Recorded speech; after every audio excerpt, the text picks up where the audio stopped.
Hi friends, welcome to my channel. మనలో చాలా మంది చిన్న చిన్న కారణాలతోనే జీవితంలో వెళ్లాల్సిన గమ్యానికి వెళ్లకుండా పక్కకు తప్పుకుంటారు. సరే, అవేమైనా పెద్ద పెద్ద కారణాలా అంటే కానే కాదు. కలలేమో గొప్పగా ఉంటాయి, కానీ ప్రయత్నాలే మోదలు కావు. కొంతమంది లేనిపోని కారణాలతో జీవితంలో ఓడిపోతుంటారు. సరే, ప్రయత్నం చేసి ఓడిపోతే అది ఒక పద్ధతి, కానీ ప్రయత్నమే మెదలు కాకుండా ఓడిపోయామని ఇంట్లోనే కూర్చుంటారు. పైగా ఇలా చేసి ఉంటే బాగుండు, అలా చేసి ఉంటే ఇంకా బాగుండు అంటూ ఇతరులకు సూక్తులు చెప్తారు. కానీ అప్పుడే ప్రయత్నం చేసి ఉంటే కనీసం ఆశయం కోసం ప్రయత్నం చేశామనే తృప్తి అయినా మిగులుతుంది కదా. అయితే మీకు గ్రద్ద తెలుసా? ఆకాశంలో ఎగురుతున్న గద్దను చూస్తే మన కంటికి అది కోడి పిల్లలను ఎత్తుకుపోయే పక్షి మాత్రమే అని మనం అనుకుంటాం. కానీ దాని జీవితాన్ని పరిశీలిస్తే మనిషి జీవితానికి స్ఫూర్తినిచ్చే ఓ గొప్ప కథ దాగి ఉంది. ఆ గ్రద్ద స్టోరీ ఏంటో ఇప్పుడు మనం తెలుసుకుందాం. అంతకంటే ముందు ఈ వీడియోని ఒక లైక్ చేయండి. అలాగే మన ఛానల్ని కొత్తగా చూస్తున్నట్లయితే వెంటనే ఛానల్ని సబ్స్క్రైబ్ చేయండి. గద్ద జీవితకాలం 70 సంవత్సరాలు.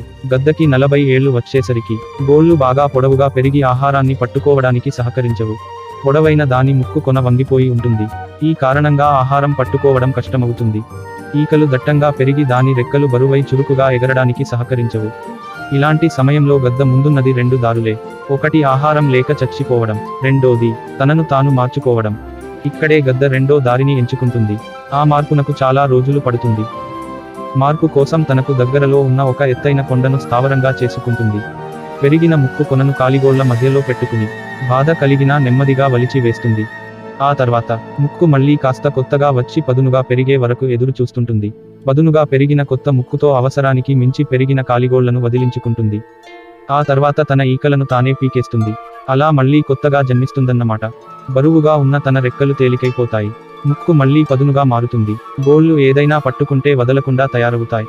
అలా మళ్లీ బతుకు పోరాటంలో దూకేస్తుంది. గద్ద జీవితంలో ఎంతో గొప్ప స్ఫూర్తినిచ్చే స్టోరీ ఉంది కదా.